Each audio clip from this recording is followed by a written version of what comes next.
So as part of this package, you should have downloaded and printed off your participant workbook, which I really would encourage you to fill out and take notes along the way. There is a lot of information to take in, and so the more notes you take, the better. Additionally, please have easy access to page 3 of your completed profile. That's the one that shows the bar chart and the table. If you can keep that in front of you as we go forward, as we will be referring back to that regularly throughout this presentation. I'd also like to say that we're here today to cultivate a healthy or a healthier communication culture. Culture takes time to create, and this is just the first step. And I really don't expect you to become communication experts overnight, but I would encourage you to be intentional with the tool I'm sharing today, because it could literally change your life. And finally, let's remember that each of us is a one-of-a-kind with a unique life language blend, strengths and weaknesses. There is no better life language or communication style than another, and no perfect combination of life languages either, which puts us all on a level playing field. Some of you may have heard of level 1, 2, or 3 type communication. Essentially, level 1 is what we tend to revert to with strangers based on societal norms, culture, and etiquette. Level 2 implies getting to know one another at a more personal level that requires a higher degree of openness and trust, and this level enables a greater sense of we. And we might want to take that further to level 3, which we would call appropriate intimacy. Now, that considered, today will help you to see people a little differently than before, in a positive way. Understanding the way people are wired and learning ways to communicate in a way that draws people out will help build respect and honour. So, that's introduction 1. Let's move on to part 2. As a way of introduction, I'll begin with just a brief overview of communication in general. We need something that is more advanced for 21st century communication than just the usual practice active listening, restate what you heard them say, acknowledge their feelings or thoughts. We need a tool that will help us to crack that communication code and give us true understanding as to the needs and preferences of every person with whom we interact. To be able to answer the 2 essential questions in interpersonal communication. And they are, what do you need from me, and how do you need it? We're going to come back to that. It's worth noting here that the goal of communication is not agreement, it's understanding. The desire to really hear what the other person says, to develop an appropriate level of empathy, and to choose a response that shows interest and curiosity. Seeking to understand communicates openness, and honestly revealing builds trust. Now, I don't know about you, and we've talked about this in my introduction story, but there have been times in my life where I've had challenging and even traumatic disconnects in relationships. And we can be stuck for years wondering and asking the question, what went wrong? Have you experienced anything like that? And if so, then you know what I mean. As we spend this time together learning the life languages, you're going to gain insight and understanding that will cause some of our question marks to become exclamation marks. Our question, what went wrong, can become what we like to call a light bulb moment. Aha! So that's what happened, and at least to some degree help us to move on. Well, all of us have family or friends that we know so well we can predict where they will be, what they'll be doing at any given time of the day. We recognize their laughs and maybe even their sneezes. Well, how do we do that? It's because we know them. So today we're going to be looking at each life language in its pure form, getting to know them as though they were a person we know really well. What they like, what they don't like, their preferences, who likes to talk and joke, maybe who is more serious.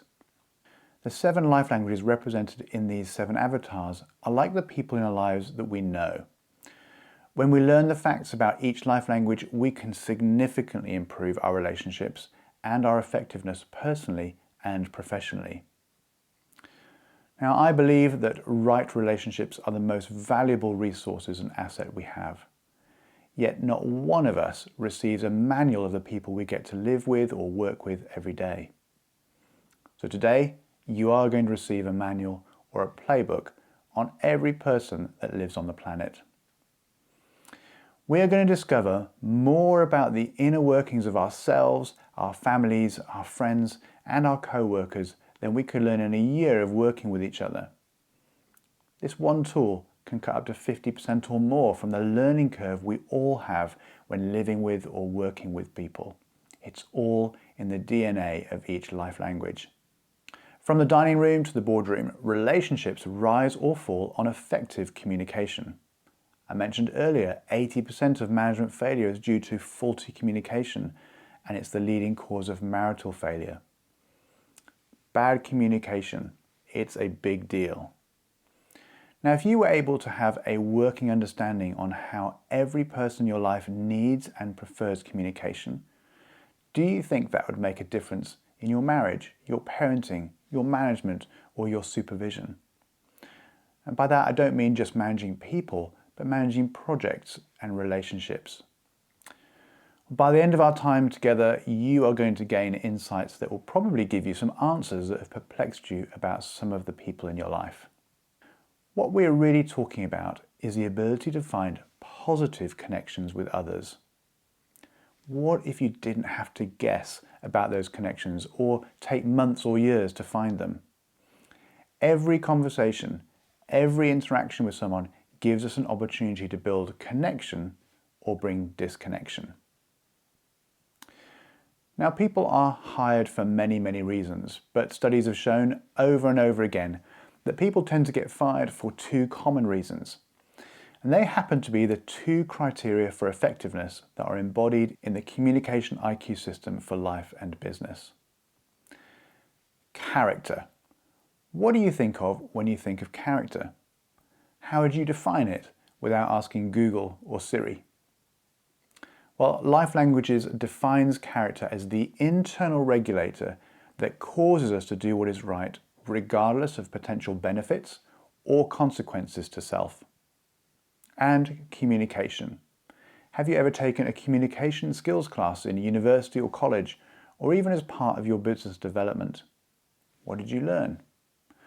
Well, basically you have a sender, a receiver, and a message. Speak, listen, reframe what you heard, confirm or deny, repeat. Let's break communication down even more and make it even simpler. So all communication broken down to its most basic elements is essentially words and actions.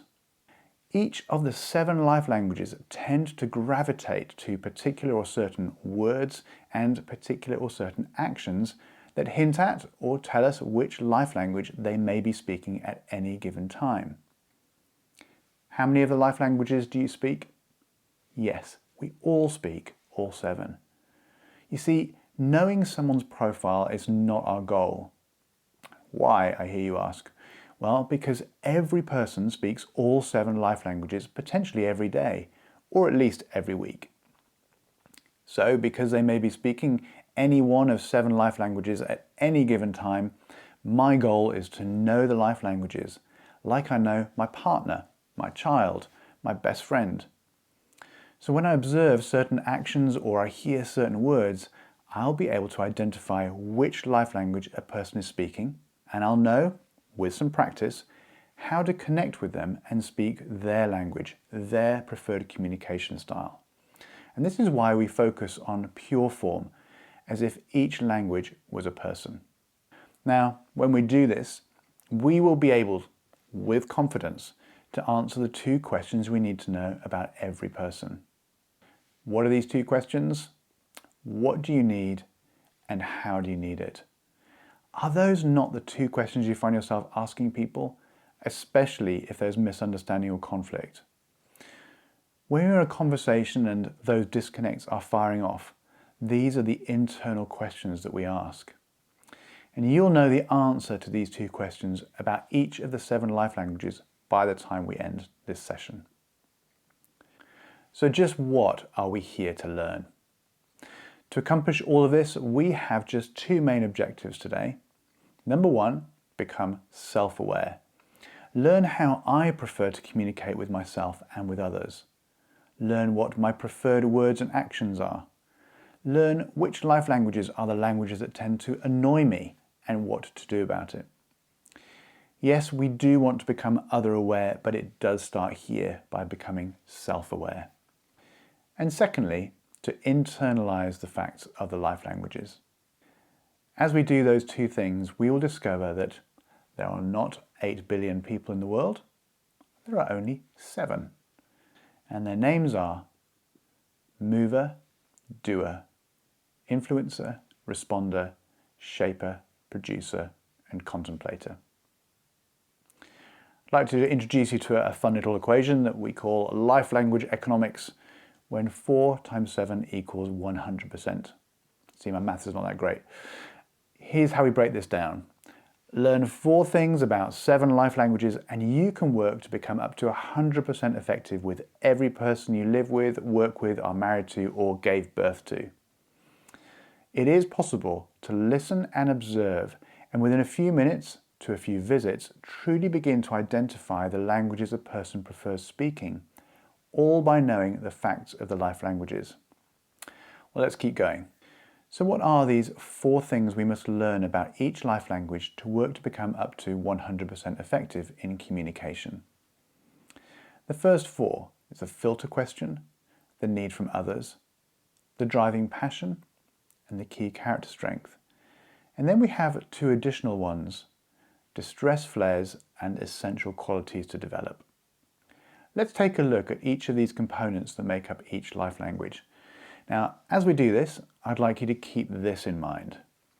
Each one of us is as unique as every grain of sand on the seashore, yet we are equally as predictable as the rising sun. And those are 2 very important tensions that we need to keep in mind. We never use the life languages to label anyone. If anyone does, you can know that they are grossly misusing this amazing tool. Yet we can learn the facts about each life language and know how to connect with each person and respect each person for who they are and how they need me to respond to them. So please resist saying, I am a shaper or she is a producer. Those just happen to be the languages you might be observing in the moment. Let's look at the components we're going to be learning together today. Let's start with the filter question. Now, each life language has a filter question unique to that language. It's an internal question that each language must know the answer to. If this question is not answered, the person speaking this life language may descend into distress to know the answer to this question. The filter can also be described as a set of lenses through which each life language filters all incoming and outgoing communication. There is a little bit of a twist to this filter question. It is a 3-way filter. Why? Well, because the filter question for each life language is so critical to the DNA of each language and it has to be answered, that we use all of our senses to discover the answer. We look for the answer to our filter question, the lens. If we do not see the answer to our filter question, we then listen for the answer to the filter question to learn the answer. And if we do not see or hear the answer to our filter question, we will eventually begin to ask or shout because the filter question must be answered. And if it gets to that point, you're probably in distress. Knowing the answer to the filter question for each life language will enable you to answer the first of those 2 questions you need to know about every person. What do you need from me? Next is the need from others, and knowing this about each of the life languages, we know the answer to the second question we need to know about every person. How do you need it? This is huge. The need from others is exactly that, the need that we have that we need people to meet for us. Most of us, if we're honest, would likely admit that we really would rather not need anything from anyone else. Am I right? But if I'm in a relationship with you, and as a human being working together, I might need stuff from you. If I know your need, I am more likely to be successful in meeting it. If I don't know what you need from me, I am absolutely going to succeed in not meeting it every time. Knowing what each life language needs from others will also help us to know when and why relationships can begin to break down. How is this, I hear you ask? Well, when we begin to refuse to meet the needs of my family members, my boss, my friend, or when others will not meet our needs, it helps us to understand why our relationships become distressed. This is where character comes in, becoming people of excellence and integrity with healthy, positive interrelationships. By knowing the need from others of every person in your life, by knowing the 7 life languages, you can expect to increase connection, respect, and greater effectiveness with those people. It's predictable. Next is the driving or life-giving passion of each life language. The major or driving passion is what each life language is wired to do from the moment they rise until they lie down again. It is what they have energy to do and what gives them life when they can actualize it.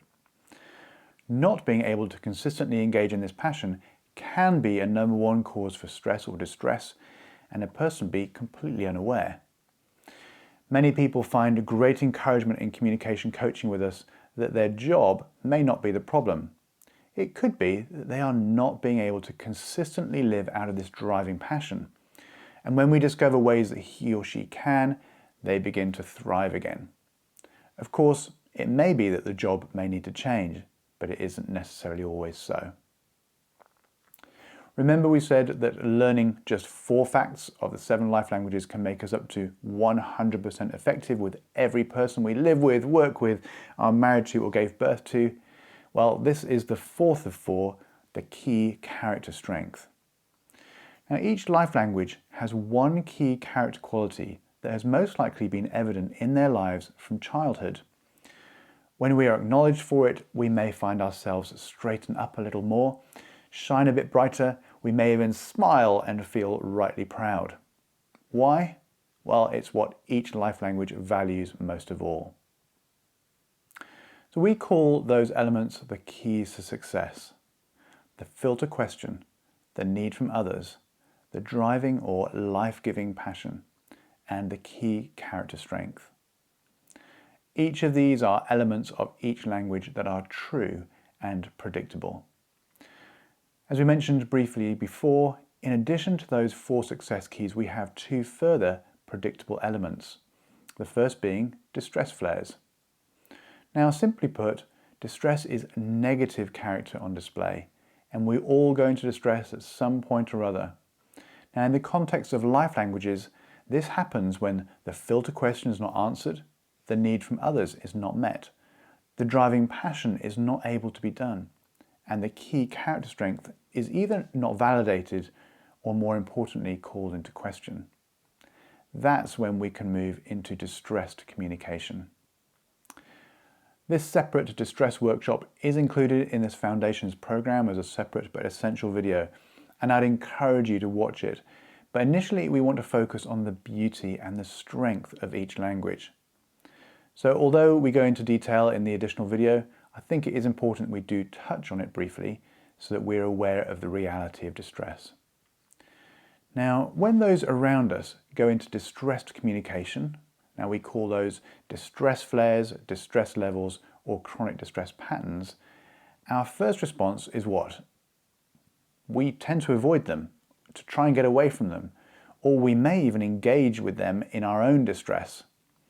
Well, what if instead we were to see distress as a cry for help, as an opportunity to answer their filter question, meet their needs from others, encourage their driving passion, or call them up to a higher place by validating their key character strength?